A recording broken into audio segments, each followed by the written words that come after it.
بسم اللہ الرحمن الرحیم۔ السلام علیکم۔ یہ پارٹ نمبر 7 ہے۔ آج ہم آپ کی خدمت میں کتاب پیش کر رہے ہیں دوسرا طبق، مصنف ایم راحت، آواز مابیر۔ یہ کتاب آپ کی خدمت میں پاکستان بک شیئر لائبریری کی جانب سے پیش کی جا رہی ہے۔ دیگر معلومات کے لیے ہمارے ان نمبرز پر رابطہ کیجیے 0300291600 اظہر لطیف یا 0345523451 محمد شفیق۔ تو آئیے سنتے ہیں پارٹ نمبر 7۔ اگر میری آقازادی مجھے مل جاتی ہے تو تم یہ سمجھ لو کہ اس کائنات میں مجھے کسی اور شے کی ضرورت باقی نہیں رہتی، اور اس کے بعد یہ کائنات میں تم پر نثار کر دوں گی، یعنی وہ جو میں کر سکتی ہوں، لیکن اس کے لیے ہمارے پاس زیادہ وقت نہیں ہے۔ ہمیں اپنے سفر کا آغاز کر دینا چاہیے تاکہ ہم جس طرح بھی ممکن ہو سکے اس وقت سے پہلے سفید بھیڑیے تک پہنچ جائیں کہ کہیں وہ آقازادی کو کسی اور کے ہاتھوں تک نہ پہنچا دے۔ اس کے لیے تمہیں جلد از جلد اپنے سفر کا آغاز کر دینا چاہیے۔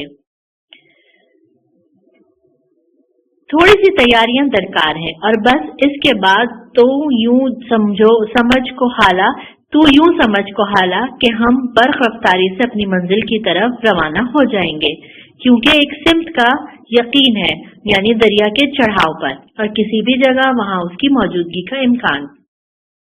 جیسے ہی تنہائی میں موقع ملا، نادر نے فرینڈ سے کہا، فرینڈ، اس عورت کے بارے میں تیرا کیا خیال ہے؟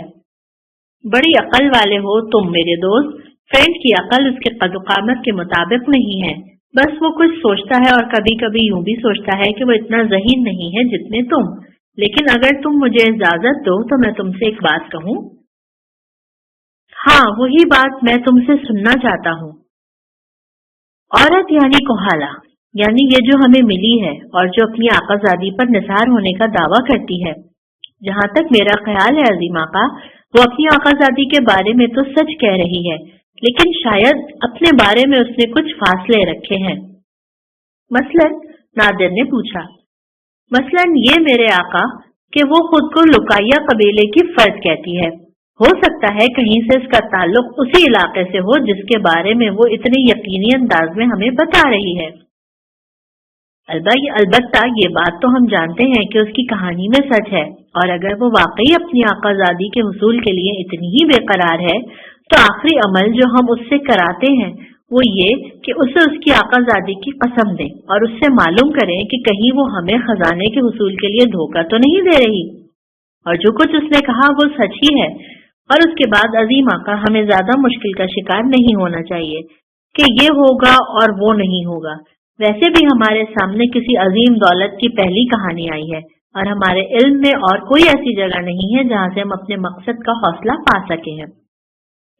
میرے خیال میں اس کے بعد ہر تردد چھوڑ دیا جائے اور اپنے دل و دماغ کو حاضر کر کے اس کوشش کا آغاز کر دیا جائے۔ اور بات نادر کی سمجھ میں بالکل آ گئی تھی، اس کے علاوہ اور کوئی بات ہی نہیں تھی۔ پھر تیاریاں کی گئیں اور نادر بھی ان تیاریوں میں مصروف تھا۔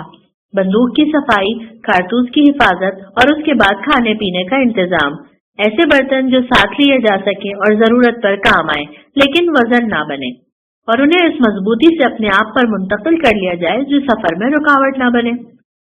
ایسے کاموں میں تو فرینڈ ماہر تھا اور کوہالا بھی یہ تیاریاں دیکھ رہی تھی، لیکن روانہ ہونے سے پہلے فرینڈ نے اپنے اصولوں کے مطابق پتھروں سے ایک مقدس نشان بنایا۔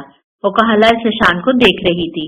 یہ افریقہ کے تمام قبائلیوں میں ایک مقدس نشان سمجھا جاتا تھا، اور شروکا نے ہمیشہ ہی اس کی پوجا کی تھی اور اس کا احترام کیا تھا، اور یہی کیفیت کوہالا کے چہرے پر نظر آئی۔ وہ اس نشان کے سامنے دوزانوں ہو گئی اور اس نے فرینڈ سے کہا، ہاں، یہ تو نے اچھا کیا۔ روشنی والا تو شاید یہ بات نہیں جانتا، لیکن افریقہ میں رہنے والے ہر شخص کو اس بات کا علم ہے کہ جب بھی کسی مشکل اور اہم کام کا آغاز کیا جاتا ہے ہم اپنے مقدس دیوتاؤں سے مدد مانگتے ہیں، اور میں تیرے ساتھ شریک ہوں۔ پھر دونوں وہیں بیٹھ گئے اور نادر دور سے انہیں دیکھتا رہا۔ ایسے موقع پر اسے فرینڈ اجنبی لگتا تھا اور یہ احساس ہوتا تھا کہ وہ کسی انوکھی نسل کا باشندہ ہے۔ वो देखता रहा। कुछ देर के बाद वो इस काम से फारिग हुए तो फ्रेंड ने नादिर को अपने पास बुलाया और बोला, अजीम आका, हम यकीनन एक ऐसी मुहिम पर जा रहे हैं जो बड़ी अहमियत की हामिल है और हमने देवताओं की मदद मांगी है और हमारा एतबार होता है कि इसके बाद नाकामियां हमसे दूर रहती हैं और देवता मदद करते हैं। लेकिन इसके साथ साथ ही अगर तुम्हारी इजाजत हो तो मैं कोहाला से भी कुछ कहूँ। कोहाला ने चौंक कर फ्रेंड को देखा और नादिर ने गर्दन हिलाते हुए कहा, अगर तू कुछ कहना चाहता है कोहाला से तो मेरी तरफ से इसकी इजाजत है। कोहाला इस मुकद्दस निशान के सामने कसम खाकर ये बात कह कि क्या तू दर हकीकत इस खजाने के बारे में जो कुछ बता रही है वो सच है, और क्या ये हकीकत है कि तेरी आकाजादी टोर्नाडो नामी किसी शख्स के कब्जे में है? हाँ, ये हकीकत और सच्चाई है और मैं कसम खाती हूँ, कोहाला ने कहा और इसके बाद सारा मसला खत्म हो गया। फ्रेंड ने हतमी लहजे में कहा, बस इससे ज्यादा और कुछ मत पूछना अजीम आका, और हमें अपने सफर का आगाज कर देना चाहिए। एतमाद और इत्मीनान के साथ इस सफर के लिए पहले कदम उठा दिया गया।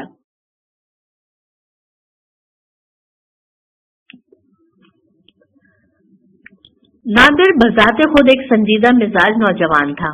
अच्छी शख्सियत की बिना पर उसे हमेशा पसंदीदगी की निगाह से देखा जाता था। ये संजीदगी शायद बचपन के किसी दौर में उस पर ना हो, लेकिन बाद में उसे जिन हालात का सामना करना पड़ा था उसने उसे सिखाया था कि दुनिया बहुत मुश्किल और सख्त जगह है और उसमें गुजारा करने के लिए फितरत की शोखी और खिलंड्रापन ही नहीं काम नहीं आता, बल्कि फितरत में ठहराव पैदा करना होता है। लेकिन इस सफर के लिए पहला कदम उठाते हुए ज़हन दिल में जो जज्बात का तूफान था उसने नादिर की फितरत में यकायक तब्दीली पैदा कर दी थी और यह एहसास उसके दिल में उभरा था कि इस पुरअज़्म अमल ही से उसे कामयाबी हासिल हो सकती है और दिलो दिमाग पर अगर दुखों की कैफियत तारी की जाए तो शायद काम ना बन सके। फितरत में शोखी का एक अंसर भी लाना होगा, चूंकि शोखी बेबाकी बहादुरी को जन्म देती है, इसलिए अब उसने अपनी जात से उदासी का गिलाफ उतार फेंका था। इस दौलत के हुसूल के मकसद में अपने लिए ऐश की जिंदगी हासिल करने का कोई मकसद नहीं था, बल्कि एक मिशन था, एक मुकद्दस मिशन जिसकी तकमील के लिए जिंदगी एक हकीकत चीज है। थोड़ा सा सफर तय किया, फिर चांद उफक से उभर आया और वो आगे बढ़ते रहे। सहराए आजम के इस पुरस्रार माहौल ने हर शय पर अपना तसल्लुत जमा लिया था और तय ये किया गया कि जब तक चांदनी रातें हैं वो रातों को सफर करेंगे और उससे उन्हें एक फायदा होगा कि अफ्रीका की भून डालने वाली धूप और पिघला देने वाली गर्मी से वो महफूज रहेंगे। दूसरी बात ये होगी कि उनका ये सफर एक राज ही होगा और उनके इरादों की खबर सफेद भेड़िए तक नहीं पहुंच सकेगी, जिसने यकीनी तौर पर इन जंगलों में ऐसे इंतजाम कर रखे होंगे जिनसे उसे उसके दुश्मनों की नकलो हरकत का पता लगता रहे, क्योंकि बहर तौर वो अफ्रीकी कबाइलियों से भी खौफजदा होगा। इसलिए ये एहतियात लाजमी थी और ये भी तय किया गया था कि दिन की रोशनी में वो पूरा दिन आराम करेंगे, किसी ऐसी जगह जहां दूसरे उन्हें ना देख सकें, और इस बात से कोहाला ने भी इत्तेफाक किया था।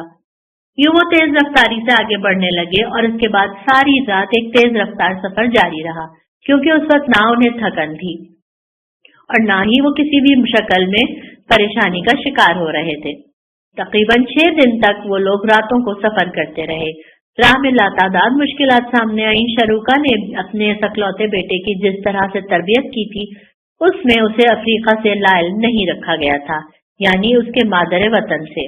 अपनी माँ की याददाश्त के सहारे फ्रेंड बहुत से ऐसे मरहलों से गुजर जाता और फिर मावन कोहाला भी थी, तो बुलंद बाला पहाड़, खतरनाक ढलान, उबलती हुई दलदलें और नदी नाले जिन्हें तैर कर उबूर किया जाता था, और ऐसे कि बस कुछ समझ में न आए। खतरनाक तेज धारे, लेकिन उन्होंने इस धारे को भी उबूर कर लिया और औरत की हिफाजत भी की। कई जगह तो यूं हुआ कि फ्रेंड ने कोहाला को अपनी पुश्त पर बिठा लिया और तैर कर नदी पार की। नादिर को उसने एक बार भी किसी परेशानी का मौका नहीं दिया था, लेकिन खुद भी फ्रेंड को सहारा देता था। इस तरह वो तीनों आगे बढ़ते रहे। दूसरी उलझने भी थीं, कभी तो उन्हें अपराध से शिकार मिल जाता और कभी फाके भी करने पड़ते। लेकिन फाकों की नौबत कम ही आती थी, क्योंकि अफ्रीका का यह हिस्सा उजाड़ और गैर आबाद नहीं था। अक्सर कराल और छोटी बस्तियां रास्ते में पड़े, जहां से वो अपनी जरूरियात की अशिया हासिल कर लेते और उसके अवज खालें दे दिया करते थे, जो अफ्रीका की इन आबादियों की जरूरत थी, और ये खालें रास्ते के शिकार से हासिल होती थी। हैरत की बात यह थी कि कोहाला के बारे में उनका ख्याल गलत निकला था कि एक औरत की हमराही में उन्हें दिक्कतों का सामना करना पड़ेगा, लेकिन कोहाला ने एक बार भी उनसे पीछे अपने कदम नहीं रखे थे। शायद ये उसका अंदरूनी जोश और जज्बा था, और अपनी आकाजादी को जल्द छुड़ाने की धुन जिसकी उसने कसम खाई थी, और अक्सर वो इनसे भी तेज रफ्तार हो जाती थी। फिर सफर की 8वीं रात उन्होंने एक बुलंद पहाड़ की चोटी पर कयाम किया। चांद डूब गया था और अंधेरे में सफर को जारी रखना मुमकिन नहीं था, और इसके अलावा मुसलसल सफर से कुछ थकन भी हो गई थी, और इस जगह हवा सर्द थी। इसलिए तीनों ने अपने आप को खूब अच्छी तरह खालों में लपेट रखा था और झाड़ियों की ओट में पड़कर सो गए। सुबह को जब नादिर जागा तो फ्रेंड किसी अंदरूनी जोश में मुब्तला था। उसने कहा, अजीम आका, देखो हम कैसे सीधे रास्ते से आए हैं। वो देखो, नीचे बड़ा दरिया है और दाएं तरफ समंदर। उन्होंने पहाड़ की चोटी पर से नीचे नजर की और देखा कि कुछ फासले पर झाड़ियों के दरमियान के इंतहाई सिरे पर संगानिया की वो शाख समंदर से मिलती नजर आ रही है। झाड़ियों का ये वसी और अरीज मैदान आगे बढ़कर दलदल में तब्दील होता जा रहा था। वो संगानिया को देख नहीं सकते थे, क्योंकि उसकी सतह पर धुंध मंडला रही थी, और दूर मशरक की तरफ समंदर था जिसमें मौजें उठ रही थी, और उन मौजों के पीछे से अफ्रीका का सुर्ख सूरज तुलू हो रहा था। फ्रेंड ने कहा, और अजीम आका, जहां तक मेरा अंदाजा है, वो पहाड़ जो इस पर धुंध में लिपटा हुआ है, कुछ घंटों की मुसाफत के बाद दरिया के किनारे पर झुकता चला गया है, और हमें उसी तरफ जाना है, चूंकि पहाड़ों की दूसरी तरफ आगे का रास्ता है। अजीम आका, जहां तक मेरा ख्याल है, इससे बेहतर जगह और कोई ना होगी जहां सफेद भेड़िया अपने लिए रिहाइशगाह बना सके। तुम समझ रहे हो ना मेरे दोस्त, समंदर के रास्ते वो लोग आते जाते होंगे, और इसी रास्ते से वो दरिया में दाखिल हो जाते होंगे जो गुलामों के खरीदो फरोख्त के शौकीन होते हैं। नादिर ने हैरत भरी निगाहों से फ्रेंड को देखा और बोला, तू इतना ज़हीन है फ्रेंड, मैंने ये सोचा भी नहीं था। तू तो निहायत ही मुनासिब फैसले करता है। आका, इसकी वजह यह है कि मैं अफ्रीकी होने के बावजूद तुम्हारी दुनिया में जिंदगी गुजार चुका हूँ। गोया मेरी दोहरी शख्सियत है। हाँ, मुझे इसका अंदाजा है, और इस बात की तस्दीक कोहाला ने भी की। यहाँ दोपहर तक वो आराम करते रहे और उसके बाद शाम गुजारी। फिर चांद तुलू होने से पहले उन्होंने सफर का आगाज किया, और बर्फ रफ्तारी से किया, क्योंकि इतने आराम के बाद वो ताजा दम थे। और चांद तुलू होने से पहले वो पहाड़ के झुके हुए सर और दरिया के किनारे पर खड़े थे, और उन्हें चांद के तुलू होने का इंतजार था। खाने पीने की अशिया मैदे में उतारने के बाद जब वो फारिग हुए तो उन्होंने एक अजीब वीरान और हौलनाक मंजर देखा, जिसे चांदनी ने उजागर कर दिया था। पहाड़ के उस झुकाव के बाद सिलसिला कोह था, जिसे देखकर अंदाजा होता था कि उफक से जा मिला है, लेकिन उस तरफ पहाड़ बुलंद होने के बजाय बतदरीज नीचे होते चले गए थे, और कुदरत के बनाए हुए चढ़ानी किले में दरिया बह रहा था, जिसमें जगह जगह छोटे छोटे और शादाब जजीरे बिखरे हुए थे। दरिया और कोह के दरमियान जबरदस्त दलदलें फैली हुई थीं, जिनमें से कुछ दलदलों में से हल्का हल्का सा धुआं बुलंद हो रहा था। गोया उनके नीचे गंधक की चट्टानें थीं, और कहीं कहीं दरिया और पहाड़ों के दरमियान 1 मील का फासला था, और कहीं यह फासला नाकाबिले यकीन हद तक, और उन जगहों पर दलदलें ही दलदलें थीं, और जिनमें सब दलदलों में छोटे दरख्तों के नर्सल उगे हुए थे। लेकिन फजा में एक ऐसी बू फैली हुई थी जो गंधक और पानी की नमी से सड़ जाने वाली जमीन की मिली जुली बदबू थी। इस मकाम की वीरानी और हौलनाक मंजर देखकर दिल हरकत करना बंद कर सकते थे, और ये एहसास कि इन दलदलों में सफर करना तो दरकिनार, उन्हें देखकर ही इंसानी जिस्म में सांस रुक जाए। लेकिन इसके बावजूद इन दलदलों पर भी जिंदगी के आसार नजर आ रहे थे। आबी परिंदों की डारें अपनी ग़िज़ा हासिल करने के लिए इन दलदलों की तरफ आती, और इन बदबूदार दलदलों की गाढ़ी और काली कीचड़ में मगरमच्छ और घड़ियाल करवटें लेते, और दरियाई घोड़े उछल कूद करते नजर आ रहे थे। बगले शोर मचा रहे थे, और नर्सलों की जड़ों में पानी के घड़ों और दस्ती हुई दलदलों के खड्डों से मेंढकों की मुसलसल टरटराहट सुनाई दे रही थी और फ्रेंड ने ठंडी सांस लेकर कहा, मुक़द्दस देवताओं की कसम अजीम आका, मेरा दिल कहता है कि रास्ता इन्हीं दलदलों के दरमियान से गुजरता है और हमें उसके ठिकानों तक पहुंचने के लिए इन्हीं में सफर करना पड़ेगा। मगर दलदलों पर सफर कैसे किया जा सकता है? देखना होगा अजीम आका, तुम यूं करो कि यहाँ कयाम करो और रास्ते की तलाश अपने इस इंसान पर छोड़ दो। मतलब? नादिर ने सवाल किया। अगर ये रास्ता इन्हीं दलदलों से गुजरता है तो मैं उसे तलाश कर लूंगा। आखिर सफेद भी तो इन रास्तों से गुजरता होगा और हमें सफेद भेड़िया भी तो इन्हीं रास्तों से गुजरता होगा और हमें उसका इल्म भी हो जाएगा कि हम सही रास्ते पर पहुंचे हैं या नहीं। लेकिन फ्रेंड, तुम जानते हो कि मुझे तुम्हारी किस कदर जरूरत है। तुम्हें अपनी जिंदगी की हिफाजत भी करना होगी। क्यों नहीं अजीम आका, मैं उस वक्त तक मरना चाहता हूँ जब तुम्हारा मकसद पूरा हो जाए। मैं उस वक्त मरना चाहता हूँ कि जब मेरी रूह आलम बाला में पहुंचे और मुझे वो मोहब्बत करने वाला इंसान मिले तो मैं उसे ये तो बता सकूं कि उसके मकसद की तकमील के लिए मैंने भी अपने मालिक का हक अदा किया है। और ये अल्फाज नादिर के लिए बड़े कीमती थे। लेकिन कोहाला ने कहा, देवता का हम शक्ल पोशीदा कुव्वतें रखता है और बेहतर ये होगा कि इसे इसका काम करने दिया जाए। फिर उन्होंने देखा कि फेंट अपनी जगह से उतरा और शिकारी कुत्ते की तरह झाड़ियों में घुस गया। वो कभी नजर आता और कभी गुम हो जाता, एक झाड़ी से दूसरी झाड़ी में और दूसरी झाड़ी में से तीसरी झाड़ी में। लेकिन फिर अचानक ही उसकी आवाज सुनाई दी। उसने कोई चीज फजा में लहराई। लोग सही तौर पर देख तो नहीं पा रहे थे, लेकिन फेंट दौड़ता हुआ चला आ रहा था। उसने कहा, ये देखो अजीम आका, बिला आखिर मैंने रास्ता तलाश कर ही लिया। मेरी निगाहों ने दूर तक देखा है, दलदल पर घोड़ों के कदमों के निशानात हैं। गोया अगर घोड़े यहाँ से गुजर सकते हैं और वो भी इंसानों को अपने जिस्म पर बिठाकर, तो उसका मतलब है कि हम भी गुजर सकते हैं। हम घोड़ों से ज्यादा वजनदार तो नहीं हैं। ये क्या है? कुछ कपड़े हैं और जिस जगह से मैंने ये कपड़े उठाए हैं आका, हाँ, वहाँ दो इंसानों जिस्मों के पंजर भी पड़े हुए हैं। अब जो अभी पूरी तरह गोश्त से आरी नहीं हुए, कपड़े उन्हीं के पास थे। इसका मतलब है कि यही इस दरिंदे की गुजरगाह है। निशानात साफ बताते हैं अजीम आका कि वो इन्हीं गुजरगाहों से अपनी मंजिल की जानिब जाता है। फिर उन लोगों ने वहां से कदम बढ़ा दिए और पहाड़ से नीचे उतरने के लिए उस रास्ते पर चल पड़े। और ये रास्ता क्या था? बस यूं महसूस होता था जैसे जहन्नुम इसी सिम से गुजरने के बाद आता है। जगह जगह झाड़ियों की बेलें जमीन पर लेटी हुई थी और उनकी टहनियां दलदलों में बिछी हुई थी। इस तरह वो दलदलों से गुजरने लगे और वो इंसानी ढांचे जो फेंट ने देखे थे उनकी निगाहों से भी गुजरे। कोहाला ने कहा, इन्हें मरे हुए ज्यादा दिन नहीं हुए, इनके जिस्म का गोश्त मुकम्मल तौर पर खुश्क नहीं हुआ है और दलदलों की नमी ने उन्हें ज्यादा बेहतर तरीके से रखा है।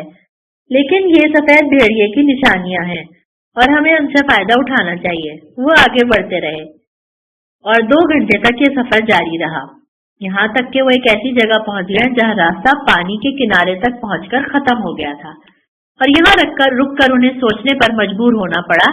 जगह जगह ऊंची ऊंची झाड़ियां बिखरी हुई थी और ये बाइस तशवीश बात थी कि आगे का रास्ता दलदली नहीं था और वहाँ पानी साफ नजर आ रहा था।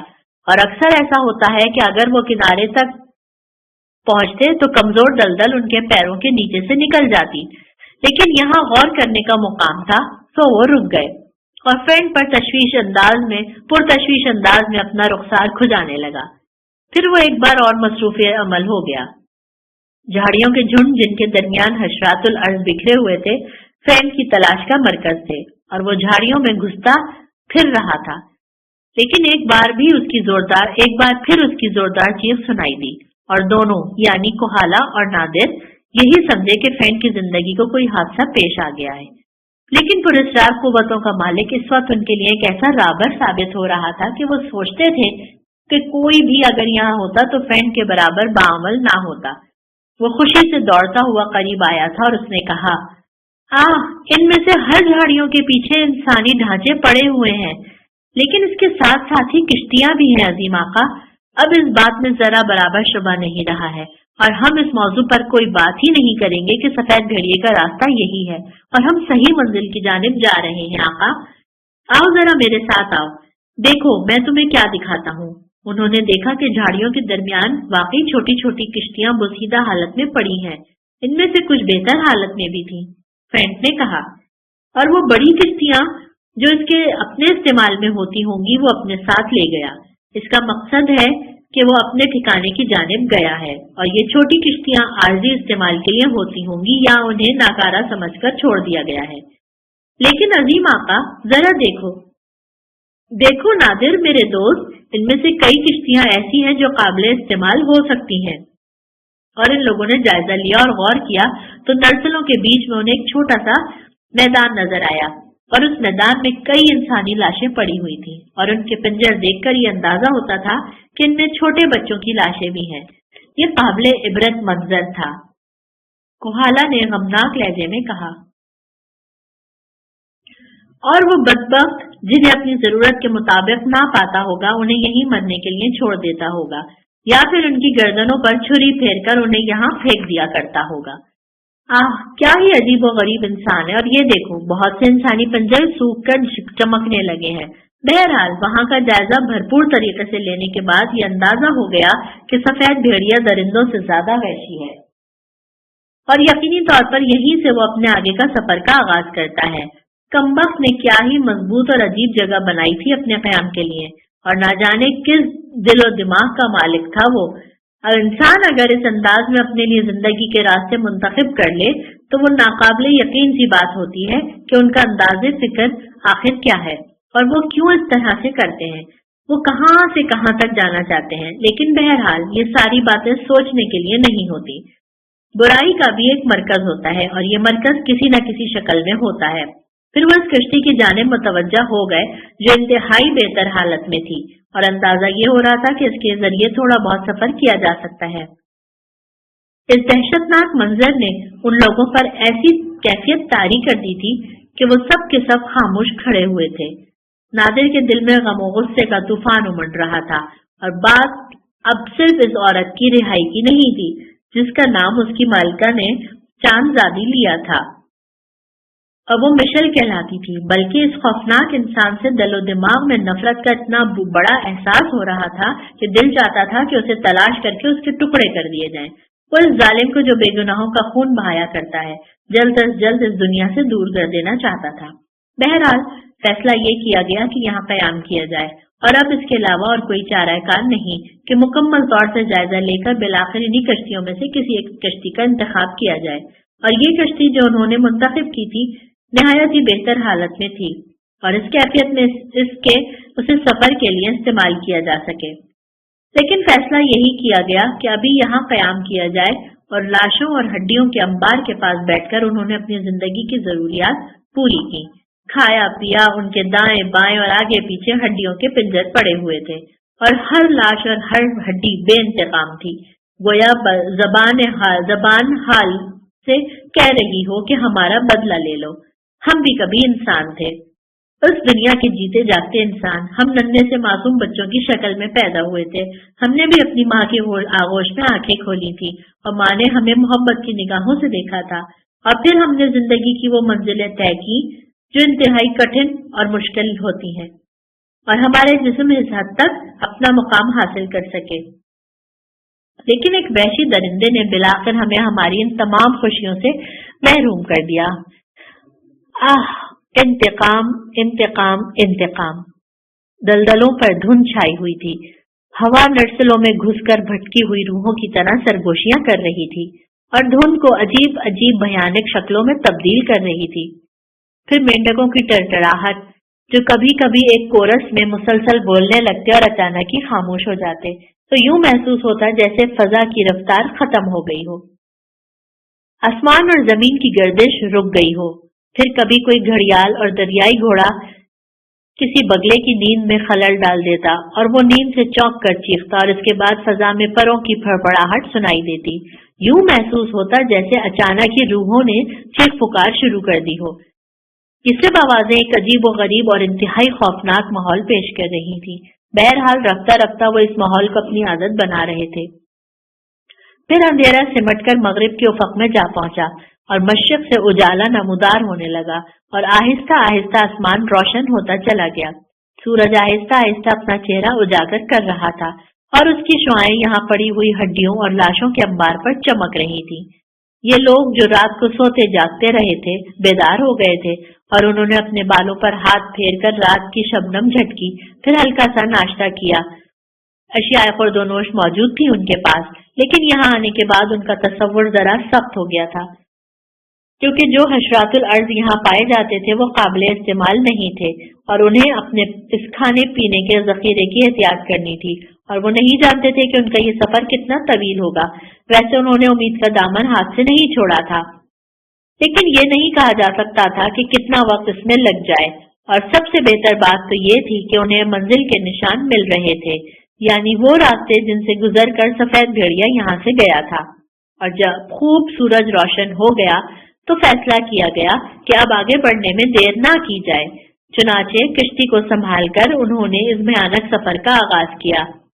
नहरों और दलदलों में बहुत से जजीरे थे और इन जजीरों की शक्लें यकसा थी और माहिर से माहिर इंसान भी उनके दरमियान कोई तमीज नहीं कर सकता था। सब के सब एक जैसे और हर रास्ता एक दूसरे की मानिंद। वो इसके दरमियान से गुजर रहे थे और उन्होंने सिर्फ इमदाद गैबी पर तकिया किया था और मंजिल नेक रास्तों की तरफ जाती थी, इसलिए उन्हें यकीन था कि वो अपनी मंजिल की जानिब सही सफर करेंगे।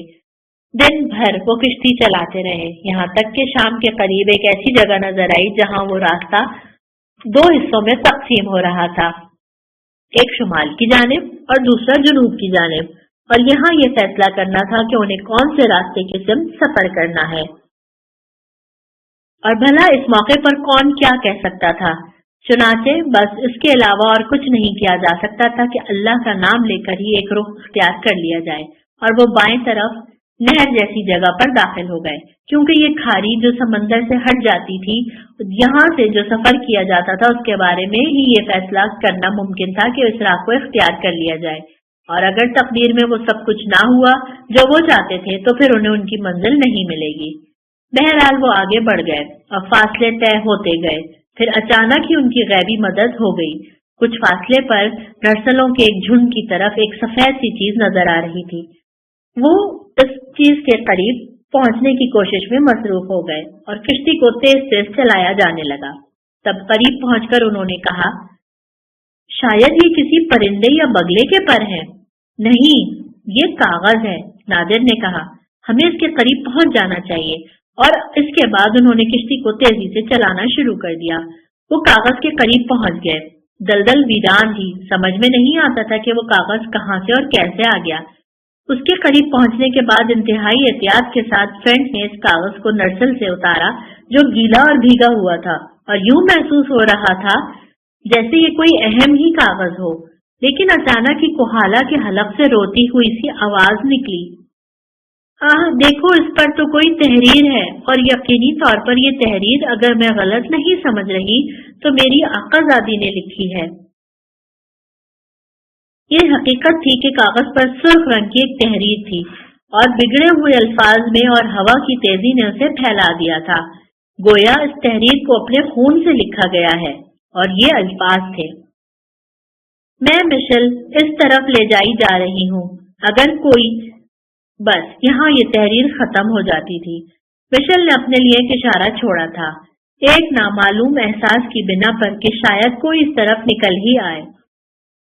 नादिर ने अंग्रेजी की इस तहरीर को जोर से पढ़ा तो कोहाला चीख चीख कर रोने लगी और अजीब सी एक कैफियत उसके ऊपर तारी हो गई। वो हंस भी रही थी और उसकी आंखों से आंसुओं की धारें भी निकल रही थी। देखो, कुदरत ने हमारी रहनुमाई की है। काश मैं इस तहरीर को पढ़ सकती। ये मेरी मिशेल की तहरीर है। लाओ, ये कागज मुझे दे दो। और फिर वो इस कागज को लेकर बेतहाशा चूमने लगी। उससे उसके एहसासात का, जज्बात का एहसास होता था और ये अंदाजा कि वो अपनी आकाज़ादी को कितना चाहती है। वो रोती रही और ये दोनों उसके तासुर में डूबे रहे, लेकिन सबसे ज्यादा खुशी इस बात की थी कि निशान मंजिल मिल रहा था। गोया अब तक की जो जिद्दोजहद की गई थी वो बेमकसद नहीं थी और इस बात ने उसके हौसले बढ़ा दिए थे। البتہ کوہالا اس کاغذ کو پڑھنے کے بعد اور محسوس کر کے یہ تحریر اس کی آقازادی نے اپنے خون سے لکھی ہے بہت زیادہ نڈھال ہو گئی تھی، اور اس کے بعد وہ مسلسل روتی ہی رہی تھی۔ جبکہ ان دونوں نے اس کو سمجھانے کی کوشش کی تو اس نے کہا، تم لوگ میری بات کو زیادہ توجہ سے نہ دیکھو، یہ میرے دلی جذبات ہیں جو میرے آنسو تھمنے نہیں دے رہے۔ تھوڑا سا آگے بڑھنے کے بعد ہی کوہالا کو سخت بخار چڑھایا اور وہ خاصی نڈھال نظر آنے لگی، اور اس دوران انہوں نے ایک چھوٹا سا آبی جزیرہ بھی دیکھا جو خشک تھا اور جس پر دلدل بھی نہیں تھی۔ البتہ مفید درخت لگے ہوئے تھے۔ کوہالا کی کیفیت کی بنا پر یہ محسوس کیا گیا کہ اسے کچھ آرام کرنے کا وقت دیا جائے، اور فرینڈ نے بھی یہی مشورہ دیا، لیکن کوہالا بضد تھی کہ اس سفر کو جاری رکھا جائے۔ البتہ جو کیفیت اس کی نظر آ رہی تھی اس کے تحت یہ فیصلہ آخری شکل اختیار کر گیا کہ جزیرے میں اس درخت کے نیچے قیام کیا جائے اور کوہالا کو کچھ تھوڑا سا موقع دیا جائے۔ وہ بخار میں بھن رہی تھی۔ وہ کاغذ اس نے اپنے گریبان میں رکھا ہوا تھا اور سخت ذہنی بحران اور بخار کے باوجود وہ بار بار اسے نکالتی اور ہونٹوں سے لگاتی اور چومنے سے آنکھوں سے چومنے لگتی۔ پارٹ نمبر 7 یہاں اختتام پذیر ہوا۔ کتاب دوسرا طبق، کتاب کا بقیہ حصہ پارٹ نمبر 8 میں سماعت کیجیے۔